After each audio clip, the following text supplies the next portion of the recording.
Hello and welcome back. Thank you so much for returning. Thank you so much if this is your first time tuning in. You tuned in on a perfect conversation. Off the top, we want to say thank you to Live Nation Urban for your continued support. We just keep on reminding y'all that this collaboration has done so much for us as a collective. We've been able to partner and send Black and African women creatives across the country out to things like festivals, tours, and concerts. And I think that's just an incredible feat, and that's really important to us. So we wanted to celebrate Black Music Month by doing something like this with Live Nation Urban. So thank you so much. Also, happy Black Music Month. But for now, let's get into our very illustrious guest today, Megan Sumpton. Hey, hey, hey, hey, hey. How you doing today? Good, how are you? I'm feeling good. Thank you. Thank you. Can you please start off with letting the folks know who you are, what you do, and where you're based? Okay. So again, my name is Megan. On socials and everywhere else, I'm known as Meg. Yep. I'm Houston-based photographer, specializing in live music and concerts and also portrait photography. Um, and yeah, Yeah. So who's your favorite artist that you photograph? my favorite artist that I photographed. Honestly, I'm just gonna go with somebody recently just because I liked her energy, and that was Lotto. Those Okay. the I think that was like the first set of photos in a while that I just was like I felt like really, really good about. So yeah, like she just has like a lot of energy, and I think it comes through the photo. So that was a good one. Incredible. I'm gonna see, is that on your Instagram? Because I'm on your website right now. For those who Yes. don't know, we pull up the website for every guest so y'all can see the work while we're talking about it. So I'm gonna go ahead and pull up the website. But you said it's on your Instagram too? Yeah, I have Okay. it on my website. Okay, the portfolio is incredible. So, can you talk about how you're able to gain access to some of these shows? I mean, you're at the Beyonce concert, there's Post Malone, Tim's. Like, how can people get into shows like this to be able to photograph artists that they love? Honestly, I know it's different for everybody, so I don't want to give people blanket advice. But for me, like the Beyonce and Post Malone, of course, that was at Beyonce Bowl. I shoot personally for well, he's a former Texans player now on the Commanders, and so we had access to, of course, be there and shoot sideline and things like that. So I already had my camera there, so I was able to have access to that way. But just like with the other shows, it's honestly just a matter of like kind of like networking and getting your work out there. I did start, my route was a little non-traditional. How I started, I had a lot of connects already because of other things that I did. So I was able to translate that over and just start asking and when I wanted like a photo pass or whatnot, I'd be like, hey, can I just shoot this upcoming show? And then most times, like when I'm reaching out, of course, they would say yes. The other way you can get access a lot of times is honestly through the promoters, through managers. I also had success cold DMing. I've DM'd artists, I've DM'd their team, and I've had success that way. So honestly, just getting creative really and just getting your name out there. Yeah, I love that you mentioned that because we like to talk about the beginning versus where we are now with every artist. And thinking about how you came from a different realm, you don't have to say like your specific job if you don't want to, but was that like a corporate realm? Were you working for an artist like as an assistant, something like that? I was actually running a well-known fan page for an artist.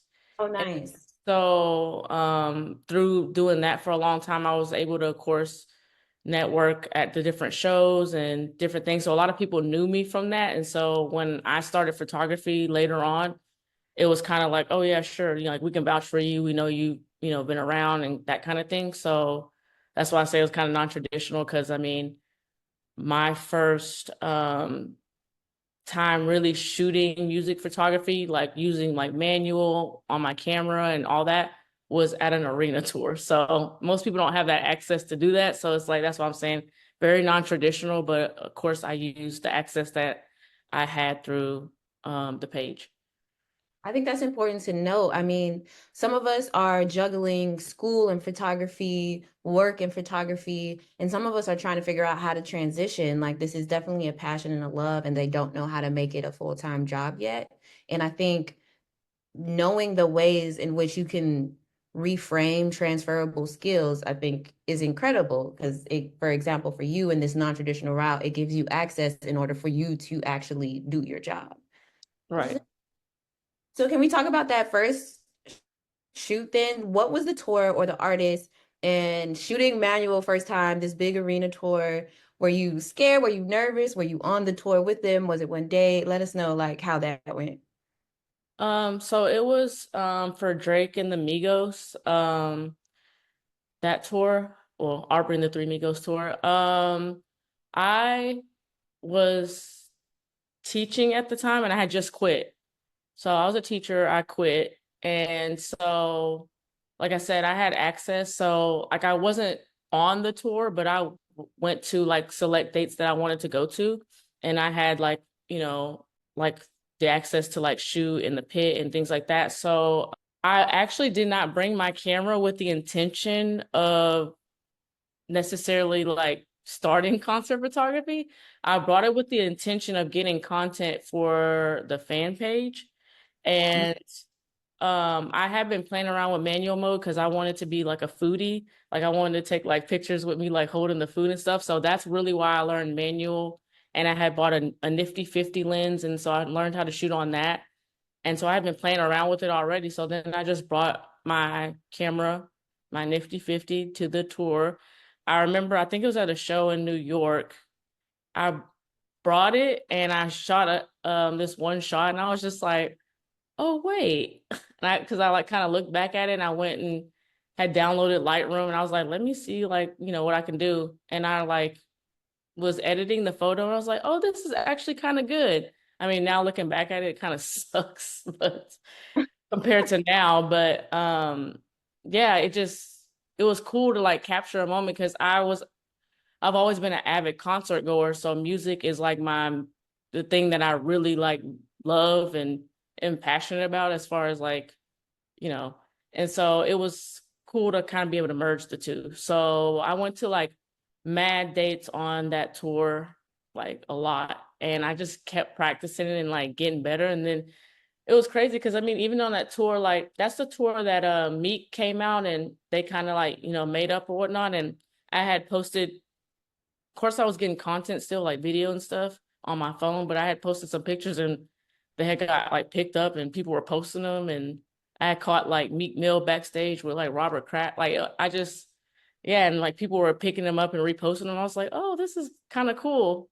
So yeah, first time really shooting like that was at an arena tour. So That's incredible. I mean, I love how it can happen so many different ways. Since we're talking about some of the gear, can you put us on to what your kits look like? Maybe since I know you've done a tour before, can you tell us if it's different, your like standard kit if you're just going to a one-off show versus a kit when you're building for a tour?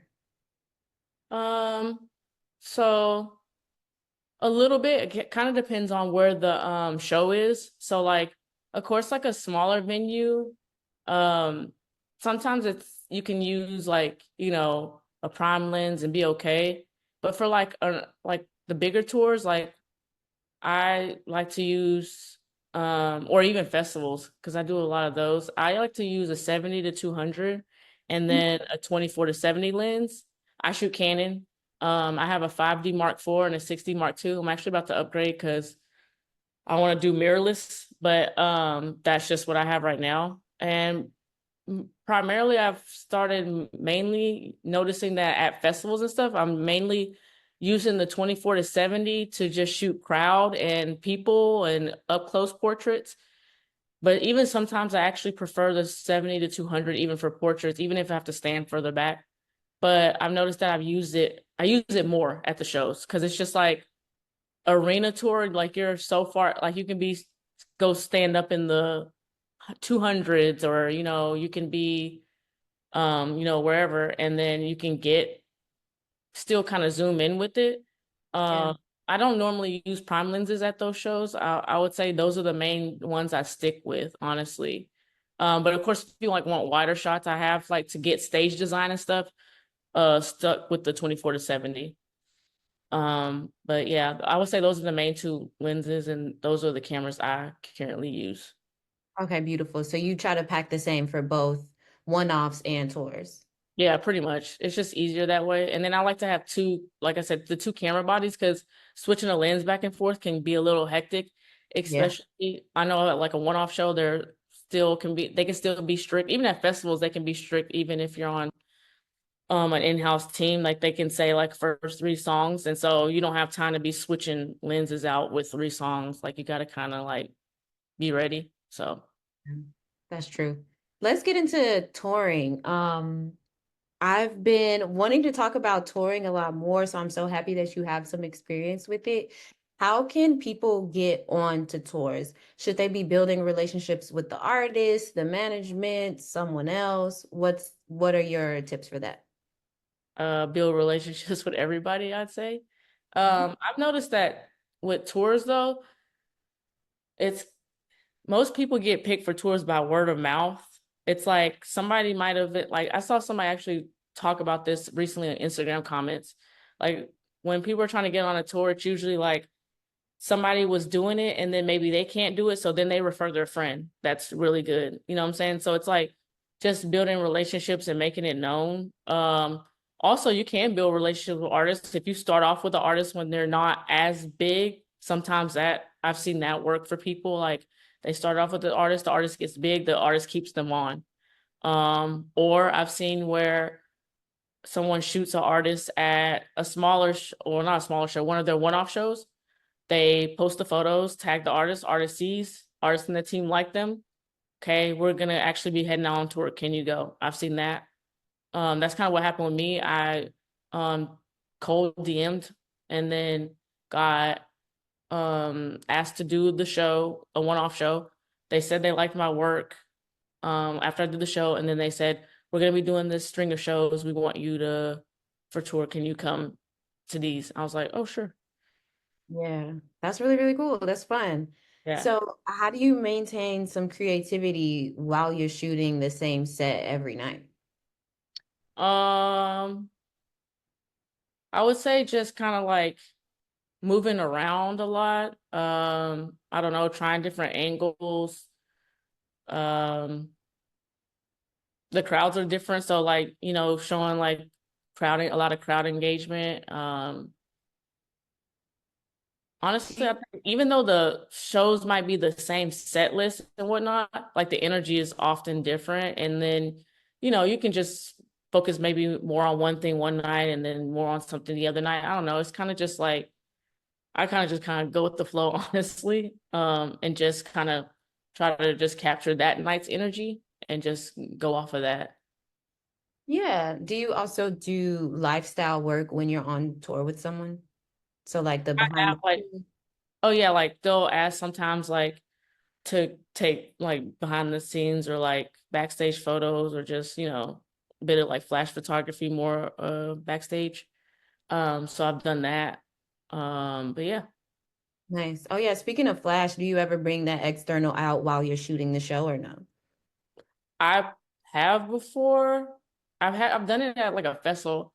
I mean, a lot of people don't really like it because I mean, a flash, the light is really bright, so you Yeah. can like, you know, I guess risk blinding the artist. But I mean, some artists like it, and that's some photographers like style is to do that, like to use the flash on stage. It's not really my style.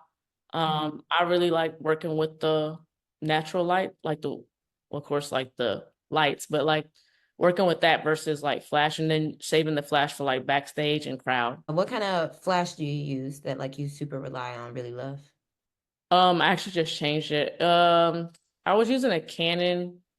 I can't even think of the name. It was a Canon one, but I just switched to a Godox. Hey, Um, the Godox V1? huh? Godox V1?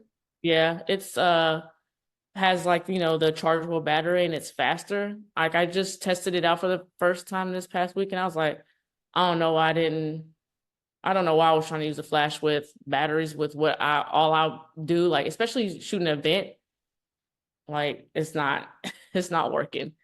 Like, cause Yeah. the flash starts slowing down and like the recycle time is lower, and I don't have time a lot of times to like wait for it to recycle slow when I'm trying to like, Around. especially if you're shooting artists, you know how they move fast. They're like, okay, like hurry up. Not saying hurry up, but they're trying to move fast. So, That high speed sync definitely gets the job done. A couple people have shouted out that one. That's also the one I use. I think it's a really cool tool.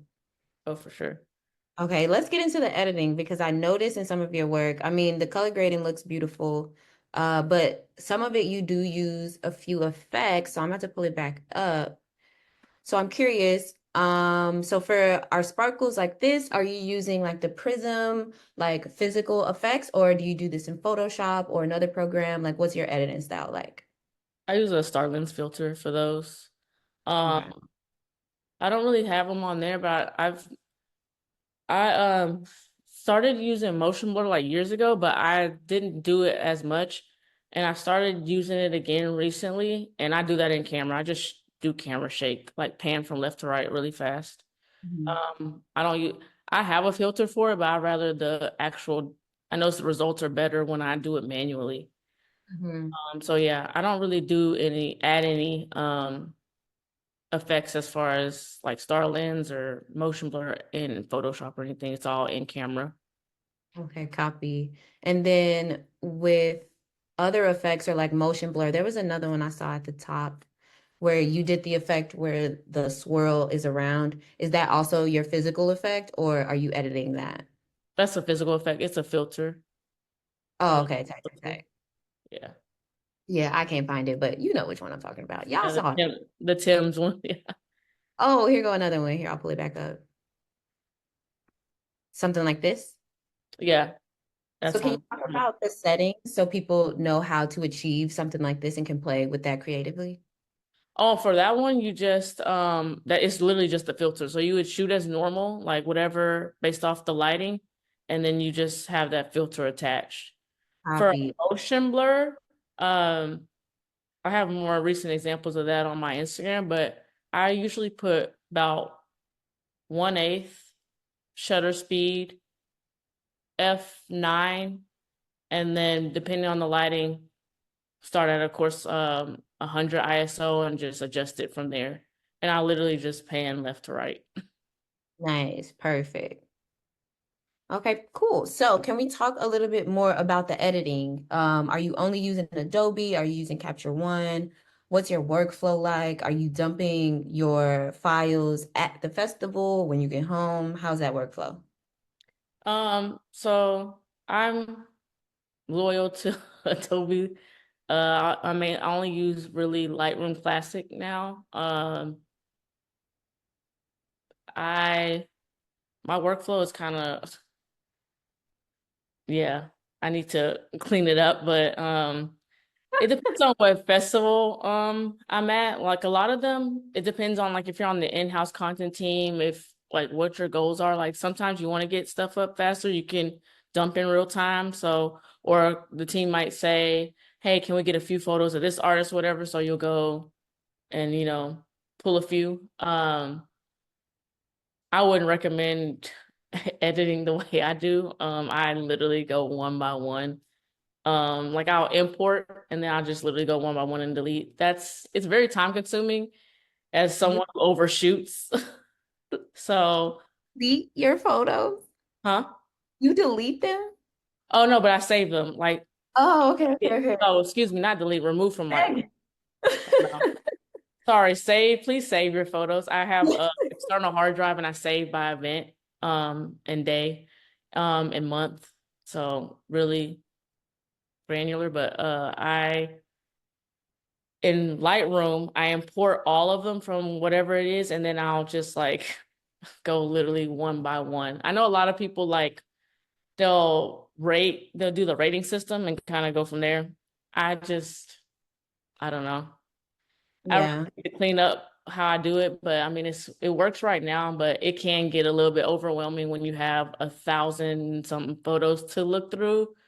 But sometimes it can move kind of fast, like because you can be like, okay, no, no, no, no, no. Know what Yes, you're looking for. Yeah. yeah. So, but yeah, I do Speaking of all. Adobe, didn't you create some Lightroom presets for them? Yeah, a couple years ago, I did a set of concert presets. Actually, shout out to Black women photographers. They were able to give me that opportunity, which I'm really still grateful for. So if you look in Adobe Lightroom, under like the user presets, mine are under the concert section. Look I at was able to create those for them. what's the name? Is it just your name? No, it just literally says I think it just says concerts and then it's like what, 12 presets, I think. Mhm. Okay, so all of those are the ones you made? Yes. Let's go, Megan. So go ahead. You could use Megan presets right now if you had Lightroom, and you should. Okay, beautiful. Can we talk a little bit about the gear that is keeping you moving throughout the day? So, for example, stuff like backpacks, belts, harnesses. Do you use earplugs? Like, what kind of things do you use to keep yourself prepared throughout the day? I probably should get a harness, but I don't have one. I mean, I have one actually. I have like a sling, but I don't use it. I really just wear my both cameras on my shoulders, which again, I would not advise because it can get if you're walking at a festival doing what 20K steps and then all that can get a little bit heavy.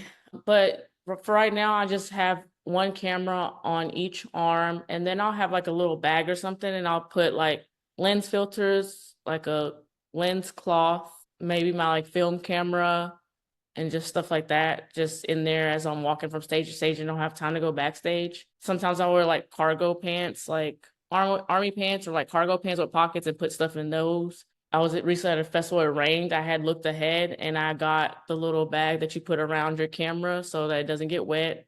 Advise that. I bought a poncho, advise doing that just to have in case it does rain. A little bit about that rain utility. I know people use them. I'm still afraid to use it. I don't know. I just don't trust it. Do you have a specific brand that you trust, or is it literally like whichever one you can get, do your thing? I just got some off of Amazon. It was like a pack of them.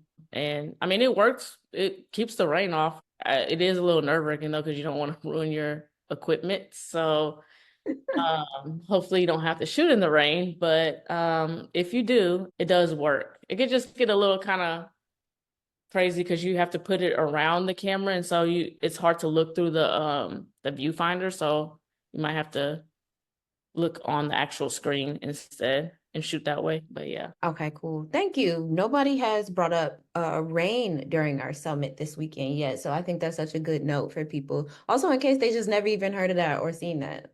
Or So, shoes too. yeah. Looking ahead, I guess, is the best thing to like look ahead on for the weather. Even looking at the weather for when it gets cold at night sometimes it could be hot and then all of a sudden you're somewhere and it's freezing. I've had to buy hoodies on the spot because I'm like, there's no way. So I recommend just bringing like a hoodie. It's not gonna hurt to just bring a hoodie you could wrap around your waist. You could tie it around your bag or whatever it is. Just to not be freezing while you're trying to shoot. And shoes that you don't care about. I mean, I've seen people wear shoes. I would wear shoes you don't really care about in case something, you never know. And all that walking in dust and all that stuff, like shoes You that will are get easily dirty. washable. Right. You will get dirty. You will get muddy if it rains. That's such Yes. a point. I have a friend who always wears the cargos that are unzippable so they can turn into shorts or pants. And I think that in the same line, like that's probably a good idea, especially if you not really going back to that tent or something like that. Yeah. That's how you move through the day. For sure. Oh, you mentioned earplugs. I highly recommend earplugs. I just lost one of mine at a festival. I started using Eargasm earplugs. You can get them off Amazon. They're a really good brand. I know about them because I also work as a social media manager, and one of the brands I was working for, we did a collab with them, and they use them a lot in like the rave scene at the Mm, raves and stuff. But they're really good. Like blackout, I can't hear you. Like yeah. Okay, cool. Perfect.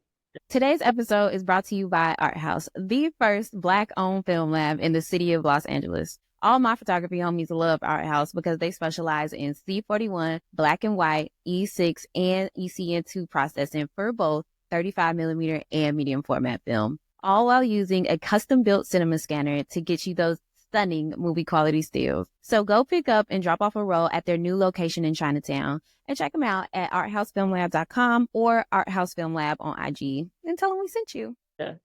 So for something like that, thinking about how you also work in social media, do you ever try to leverage those skills when you're pitching yourself, if you do pitch yourself to like festivals, new media teams, new clients, like, hey, I have these photos and I know how to do something with them? Or are you just like, as a photographer, this is my job? Honestly, I've kept it kind of separate. It's worked where like at my previous job, I shot a lot like we that at that job we sponsored a lot of festivals, so I was able to kind of do both. Like it was helpful because I was able to say this is what we're looking for when we're looking for photos, like when we're sponsoring the festivals, like from those teams. And then I would also go to festivals and get our content too. Okay. I haven't really probably leveraged it like how I could. It's probably because I'm sometimes I'm like super busy and it gets overwhelming.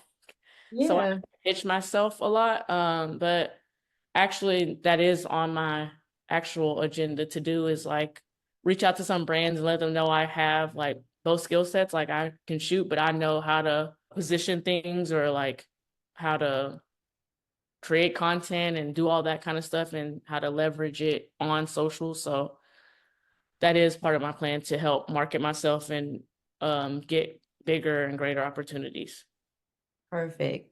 So speaking of opportunities, can you talk a little bit about how folks can get paid in this live music space? Would that be, pitching themselves to the festivals, the publications? Would that be trying to find an artist and stick with them the whole time? Like, what do you think is a good avenue? All of it. I haven't done, I think the one that I haven't done a lot is the press side. So I'm not really clear on how that works. I think I tried early on. I haven't tried recently. Um, but I would guess the best way is honestly, I mean, it honestly depends on what you're trying to do. If you want to shoot a whole festival, it's harder to go through an artist because when you're issued a pass through an artist, usually they cap you at shooting that artist only, depending on the festival. So if you want to stick with the artist, sometimes it is more money, I'm not gonna lie, like to shoot that one artist. Like you might could shoot a whole festival and get the same amount as if you only shot that one artist. That makes sense. So it really just depends on your goal. I know a lot of people's goal with music photography is to be on an in-house content team. Um, that can be cool, but you also have to be very, I think, flexible with that because some of the agencies, like you got to be there at like 8 o'clock in the morning, like you're not leaving till way late and you have to dump all your photos and you might have to, I think some of them, they have retouchers, but some of them you might have to edit and get some selects over to them like that night before y'all all can go home, that kind of thing. So you kind of got to be ready for that. I know press can be a little bit, seems like a little bit more chill, like, you just shoot, get your photos and hand it over to the editor. That's a little bit chiller. Yeah, so it's like depending on what you kind of want to do or what connects you already have. But I would always suggest people, my thing is I always say like, I mean, the worst you can get told is no. So I mean, if you don't reach out, it's already a no because you didn't reach out, right? So I would just try every avenue. If it's something like you're really looking to get into, is like try and then also following up. I know sometimes from your point of view, it could seem like, oh, I'm harassing this person. Honestly, I'm one of those people like harass me because I forget, to be honest. I'm like, you sent me one email and I might have saw it and didn't, Like reply in the moment. yeah, because I'm like, okay, I'm gonna go back to this. And then I got, overwhelmed with 50 other things I have to do from work and then maybe photography. So I've definitely harassed my way into some stuff. Like, hey, don't know if you saw this. Oh, just following up. I don't know. So that's just what I've done. So I would Of course, don't overdo it, but I'm just saying, like, following up is honestly key. I think it shows like interest, Hmm. and that, of course, when you're doing this or like sending things over, making sure you send a link to your work, making sure you have a website, honestly, making sure you have Instagram. I hate to say that, but I feel like a lot of people do go to Instagram first. First is a website, but you do need a website because I've had brands that are like, they wanted to hire me for something and they're like, oh, we want to see examples exactly of this. I'm like, oh, I can just point them to my website link and I have a whole page of all that. And they're like, oh, perfect, good. So you Right. can't really see that on an Instagram. So I would recommend everybody have a website as well. Definitely. And just a reminder to everybody, if you already have a subscription to Adobe products at all, you have a website that comes with that subscription. So you could just build your website out on that because you know you're not giving up that Lightroom. Okay. So back to pitching a little bit. Can you talk a little bit about how you structure your portfolio when you are pitching? For example, like do you create a one-sheeter with a couple images? Are you only adding your link to the email? Like what types of things do you think are create a good pitch? Um, so I've had success at kind of a couple of ways. One way I've done it is just literally like a email and then a link to my portfolio. Um, I know sometimes people say it's best to also add a couple of images that they can just see. So I've done that as well, like add images. So maybe if they don't have time, they can just, a lot of people on their phone, they're scrolling the email, they say, oh, okay, some eye-catching images that they can make them want to click on your portfolio. So I've done that. I haven't really done a one sheet, but I've done pitch decks and I've just all throughout the deck included images of my work as well. Um, I've had I've had good success with decks. And I've had good success with just like emailing as well with a couple of images in the link. So again, I guess it just depends on like the project and what you're trying to do. Like if you're just trying to shoot a show, of course the email is fine. Maybe for bigger projects, a deck so they can see like specialized work and what you can bring to the table and kind of you can go into your experience more versus a portfolio is just the work there. But then I guess on a deck you can kind of say, this is more of what I've done. That's more specialized. That's really great advice, I think. What I also just thought about is how worried people are about scams. And so maybe links aren't always the best option, especially now with like new tech that is being created. People are like, new scams are happening. Like, I ain't opening no foreign links. So Yeah. that just feel like dropping a couple images, or excuse me, not dropping, but attaching a couple images in the email or having that deck ready is probably a better idea. Yeah, for sure. Nice. Okay. And then thinking about pitching yourself as a touring photographer, do you have experience doing that, or did you get that opportunity just, or those opportunities a different way? I got um the one tour. It was like a short like stint, but like I said, I I cold DM'd and someone on their team, and they referred me to the right person. They sent over my stuff to the right person, and that person DM'd me. And then that led to a paid opportunity for the one show.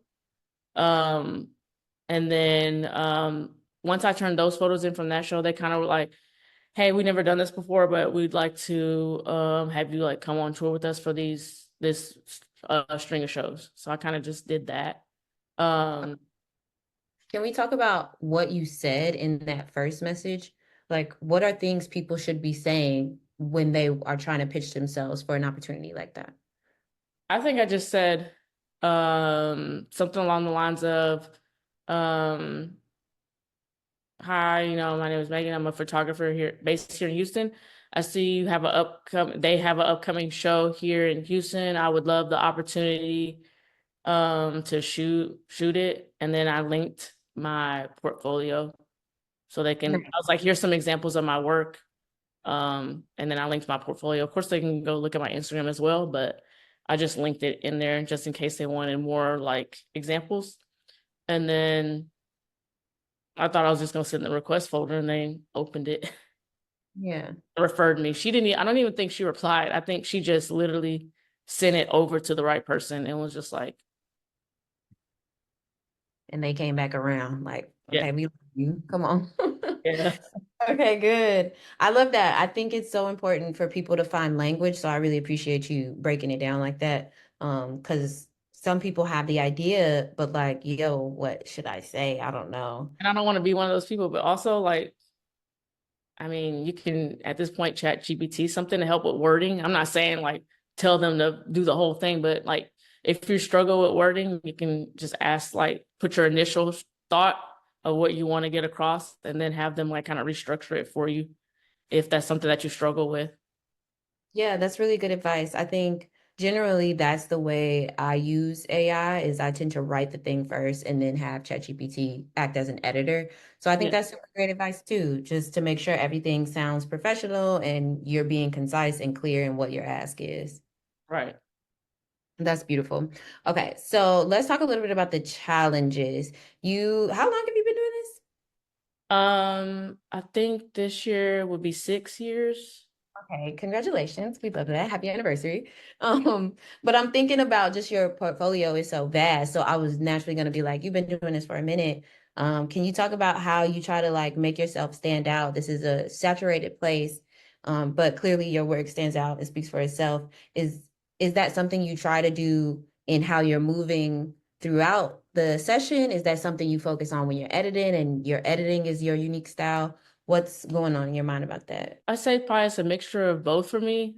I tend to get, I don't know, I tend to get the best shots, in my opinion, when I just am having fun with it and not so in my head. Because sometimes you can get really in your head about it and then like almost like look back at the photos and be like, you can tell I wasn't like connected here. Like I just was like shooting something. So that's why I was using Roots Picnic as an example because I just did that one. That was like probably the first festival in a minute where I felt like, okay, I was really like focused and like I was having fun doing it. And I went with like a goal of like, I want to make sure I'm capturing these sets and I want to do it in this way. And I want it to come across a certain way. And it just like felt good.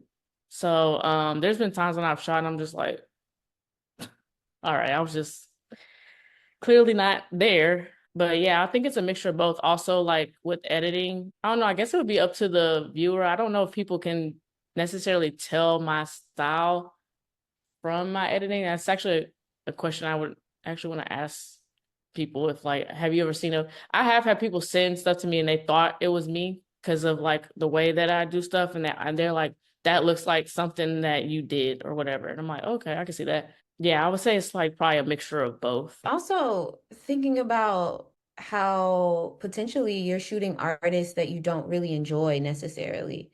How do you navigate that? Like, of course, there are times where, like you said, like you're gonna be kind of out of it, like that happens. But when you are shooting someone you don't necessarily enjoy or their music doesn't call you, what are things you do or can do to still try to produce the best work? So I just love music in general. So it's like, even if I'm not an avid listener of somebody, I just feel like the whole experience, you can get energy from the crowd. Cause usually if maybe I'm not into it, but somebody from the crowd or people in the crowd are. So it's like you could feed off of that. And honestly, I just seek to just like capture people in their best light and their best, looking their best. And so it's just like more not necessarily about having to be connected to every artist and like listen to them, but just like, you know, capturing the moment and the energy kind of thing. Mhm. I'm also wondering how you handle rejection.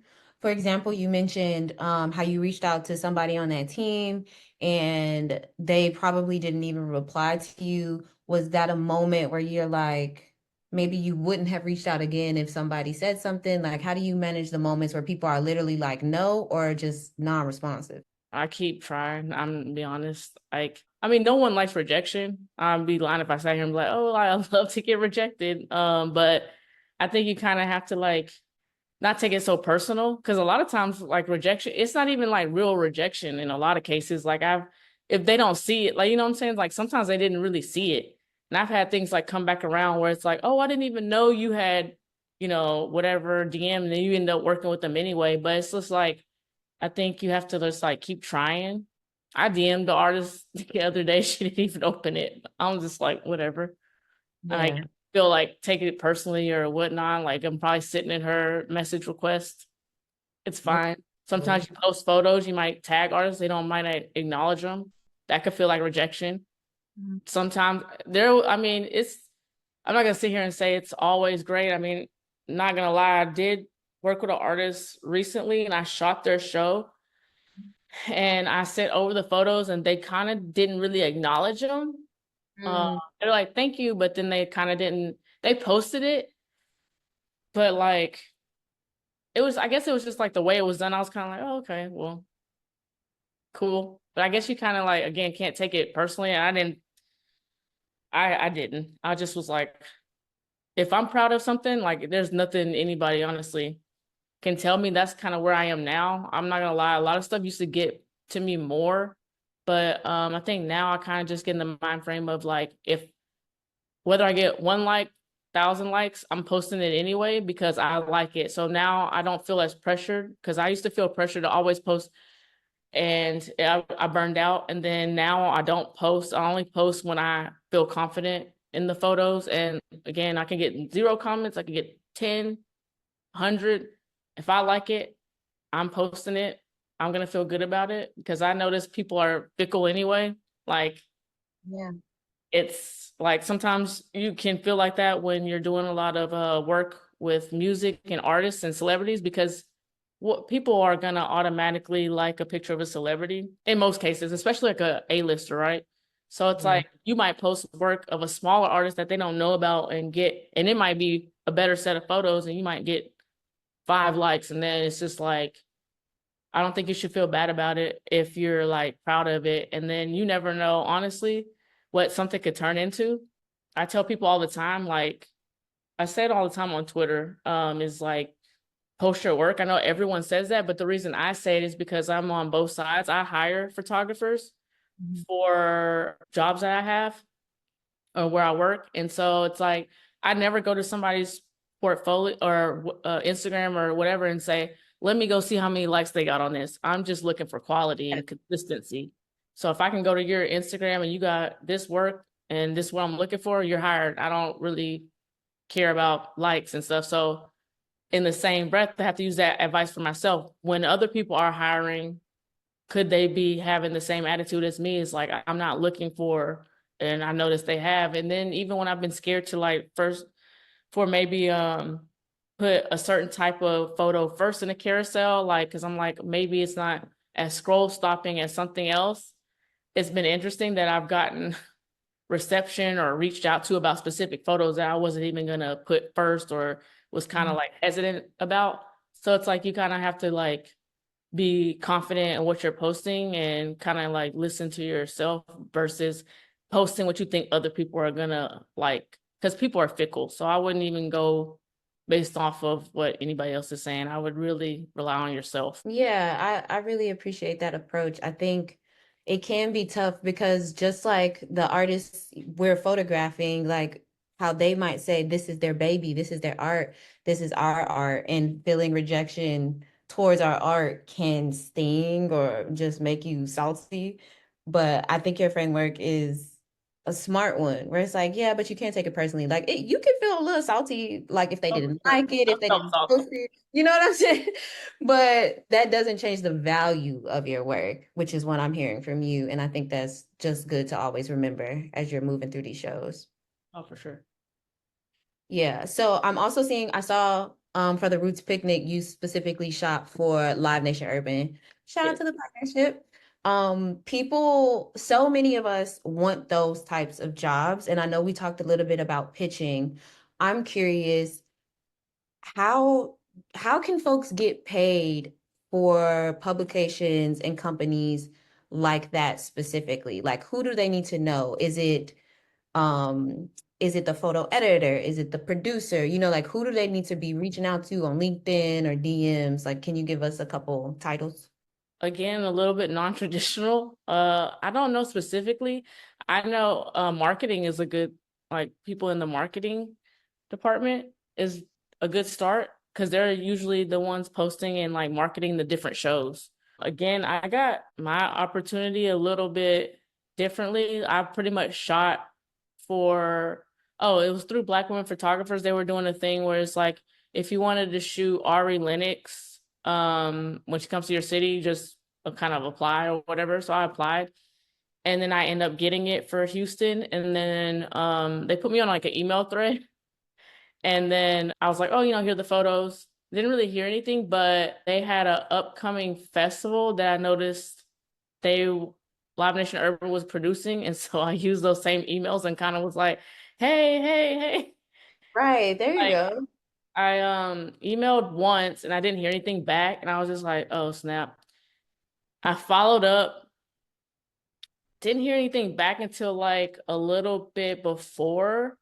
And then they were like, oh, like if you're still available or whatever. So then I did that. And honestly, kind of from that opportunity, like built a relationship with some of them, honestly, with Jasmine. She's the next speaker, honestly. I built a relationship with her. And then ever since then, she kind of like, utilizes me a lot. So shout out to Come on, her. ecosystem. See, this is what we be talking about. I love that this opportunity essentially stemmed from a Black woman photographer's call out. Like, that's what we be talking about when we're announcing different opportunities, different surprises. Like, you never know what can come from things. And I know I keep asking about pitching. I think one, it's a valuable skill. It's definitely important to do your best in putting yourself out there.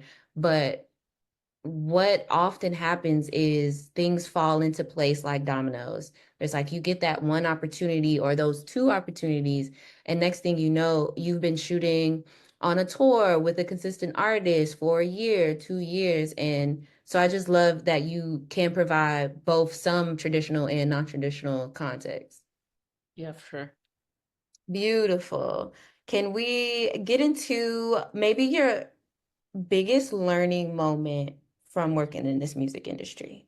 I would say is to get clear on what like your goals are with it because honestly, I know we're in a time where everybody wants to be, I'm not trying to discourage anybody. I know everybody wants to be like a lot of people want to be like full-time photographers, especially in like music and things like that. And I wouldn't dare discourage anybody or tell anybody to stop, but I would just tell people to be smart about it. I don't do music photography or photography in general full time.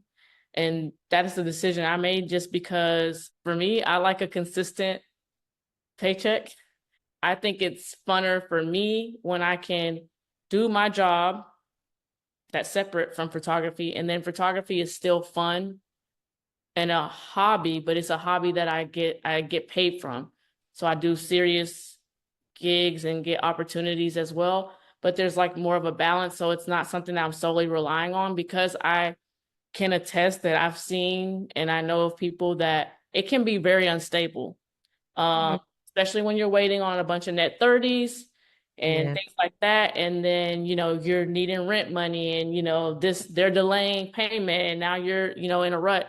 And I've seen an increase of photographers that work with celebrities. And you would think, that maybe they wouldn't go through some of the same issues, but they're having some of the same issues. And some of them are looking for more full-time steady work. So again, I would never encourage yeah, try to discourage anybody from pursuing it full time. I would just say be smart about it and make sure that you do have maybe something to fall back on. Um, I think that's the smarter option to me because sometimes putting all your eggs in one basket can leave you, you know, left out. And things fall between the cracks and then you could just be put in a really bad position. And I'm saying that with the state of the economy. And I know there's always this big push for people who will be like, oh, quit your job. And influencers being like, I'm going to do TikTok full time and this and that. Again, never discouraging anybody. I've seen the numbers. I hire influencers. The numbers are crazy. They get a lot Yeah. of money, but what is your plan? Like, you know what I'm saying? Like, I think it's always important to have some sort of plan because you just literally do not want to be stuck out and this is all you have. And now you're pretty much like for real a starving artist because, you know, they're not paying on time and you don't have anything else. So even if it is, if you do photography full time and whatnot, maybe pursuing other avenues of like work, whether it is like shooting for local companies or, you know, doing more business things with it. I don't know, like with the stock photography or selling presets or I don't know, different things like trying different things, being a YouTuber, doing tutorials or using your platform to like leverage, I guess, more is what I'm pretty much trying to say. Like having a plan, like a full plan versus just like, I'm going to quit my job and be a photographer full time because I got one good gig and then Mhm. make it one good gig and then there's nothing to follow it up. And again, not discouraging anybody, just saying like what's been the reality for me. You know, people will say it's oversaturated. Uh, I don't know if I agree or disagree, but I wouldn't let that stop me because I mean everybody's eye is different. So, um, but just being smart about it is probably the best advice I can give. And again, I'm not telling anybody to do it like me. I'm just saying probably think about all the options. Think about the kind of lifestyle you want to live and things like that. And just look around, kind of see who's in position and like what are they saying? Because that's kind of what I did to kind of gauge. I will say this, I did get pushed in the last year. I lost my job last June of 2024. I was unemployed for 8 months. Again, photography kept me afloat. um, Yeah. I was able to not struggle or anything because outside of music photography, like I said, I do personal photography for an NFL player. So I was on retainer. So Mhm. that really helped me stay afloat. And also, I was getting booked for other photography stuff. So without it, I would have been in a bad position. But I'm saying, like, I can't imagine that being solely it for me. I'm also a person who likes to do a lot of things. So That's good. It's like really know yourself and what you can commit to. Can you talk a little bit about balancing a 9 to 5 and specifically this kind of work? And I think it's important to talk about because going to a festival is like a whole day commitment and can be a lot on your body and your mental load. And if you got to be back at work the next day, like how do you manage that? Are there things you do to try to keep yourself sane? I work from home. I work remotely, so it works out for me that I can literally be at the festival. And again, I work in social too, so I can whip out my phone and I need to get a post up. It's nothing. For me though, I don't like to come back home and have so many photos edit. So each night of the festival, I try. It doesn't always happen. I'll try to like edit that night, even if I have to stay up really late. I'll drink a Red Bull and just because I really don't like going home Monday when I'm probably gonna have a travel day and it's already tiring and having to come home from that and you've been walking 20K steps a day and you're tired and then having to up to look through thousands of photos. That's just not fun. Yeah, Um, it's not. so I try my best to, while I'm there, get as much of it done as I can. That way, when I come home, if I do have to edit, it's a little less. Yeah. But it also depends on, again, your role and what you're doing at the festival. As far as if you're on an in-house team, you're doing press, can be a little less demanding with certain things, like the turnaround time can be a little less. Yeah, that's personally what I do is try to get it done faster. Okay. And I know we're coming up to the end almost, but you mentioned that you shoot film sometimes too.